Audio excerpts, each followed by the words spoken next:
Hey, it's raining today. Finally, the ground needs it. Anyway, today I'm going to talk about how non-duality expresses itself through mourning.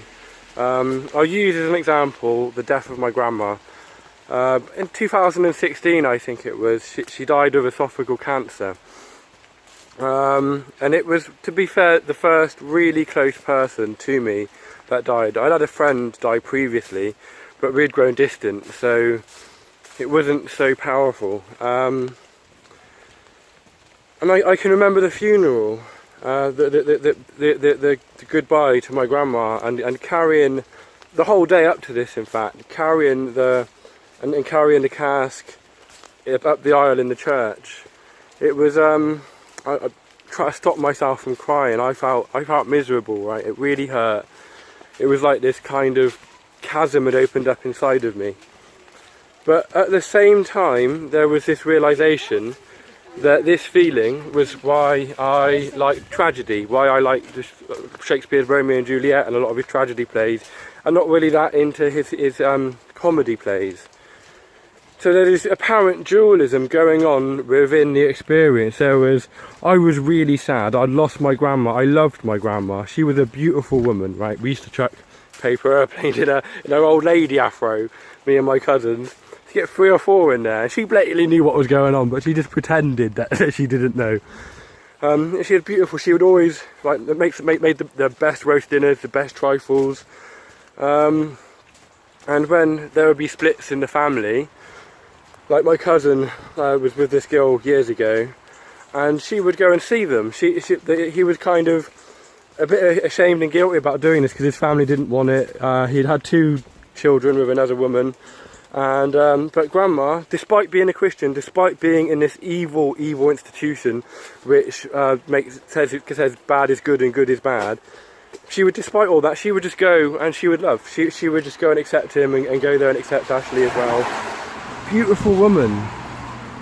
And when she died, it was awful. You know, the experience was terrible, but at the same time it was one of the most beautiful experiences I'd ever experienced.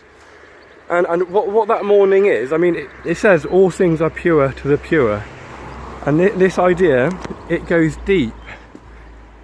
Mourning is something that we think that we want to avoid and push away from ourselves. This sense of loss is one of the worst things that can happen to us as humans. But what it really is it's an applause. Within that mourning, which is terrible on one level, awful, right? It's an applause. We're clapping this person for being who they were and who they are. And it's sad that it takes the actors to get off the screen and the play to finish before the applause happens, or for a lot of people anyway. But it shows a non-dual character, that there's this apparent kind of or you can only feel one thing at once, and there's only one interpretation of that. Oh, misery, really, really bad and really, really horrible. But at the same time, it's a celebration. It's us applauding reality for coming on, or in my case, it was me applauding reality for coming on as my grandma. You know, thank you for putting on that mask.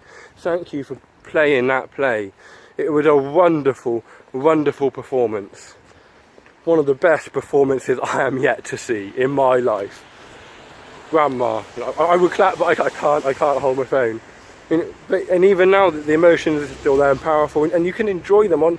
There's a level, oh no, miserable, but there's a sweet melancholy. There's a level on which you enjoy. Goodbye.